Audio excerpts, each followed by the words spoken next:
Drama serial गुलाम बादशाह सुंदरी की आने वाली केस बहुत मज़ेदार और धमाकेदार होने वाली है, क्योंकि अब बादशाह ने इस बात का फैसला कर लिया है कि वो हर सूरत गुलाम और सुंदरी को ढूंढ निकालेगा। और अगर गुलाम ने उसके साथ निकाह भी कर लिया है तो वो उसे गुलाम से हासिल करके ही रहेगा। ये बात वो अपनी फुप्पो माँ खुर्शीद के सामने कह रहा होता है, जिस पे खुर्शीद उसे साफ अल्फाज में कह रही होती है कि तुम्हारे चेहरे पे पड़ा हुआ थप्पड़ तुम्हें आज भी याद है, और तुम उस बदले के लिए ये सब कुछ कर रहे हो, और तुम मेरी बेटी की ज़िंदगी बर्बाद करने पे तुले हुए हो। लेकिन अब बादशाह तो इस बात पे तुला हुआ है कि वो अगर गुलाम उससे निकाह भी कर लेता है तो वो गुलाम को रास्ते से हटाकर खुद सुंदरी से शादी करेगा।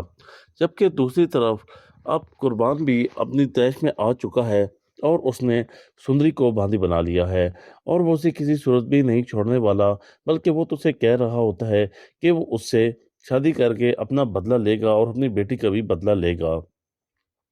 लेकिन दूसरी तरफ अब हालात बिल्कुल भी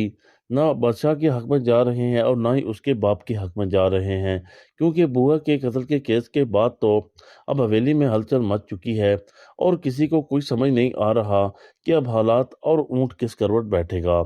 क्योंकि एक तरफ तो लाजमाब भी मिल चुकी है और उससे भी कोई खास चीज़ उगलवाई नहीं जा सकी, और ना ही उसके पास कुछ ऐसा था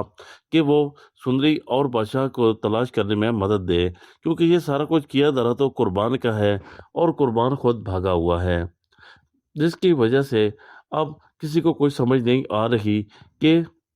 आइंदा के साथ में अब क्या होगा। लेकिन ये बात तो एक तय है कि जब बादशाह को इस हकीकत का इल्म होगा कि गुलाम को अगवा करने वाला और सुंदरी को अगवा करने वाला कोई और नहीं बल्कि उसका अपना फूफा कुर्बान है, तो वो ये बात सुनने के बाद बहुत ज़्यादा परेशान और टेंशन में आ जाएगा, और हो सकता है वो अब कुर्बान की बेटी को भी छोड़ दे। लेकिन कुर्बान तो इस बात पे तुला हुआ है कि वो उसने तो सिर्फ और सिर्फ बदला लेना है। लेकिन हालात कुछ इस तरह बदलेंगे कि कुर्बान की अपनी फैमिली ही उसके खिलाफ हो जाएगी और वो लोग जाकर गुलाम से मिल जाएंगे। दोस्तों, रिव्यू अच्छा लगे तो लाजमी लाइक कर दीजिए। Thank you for watching.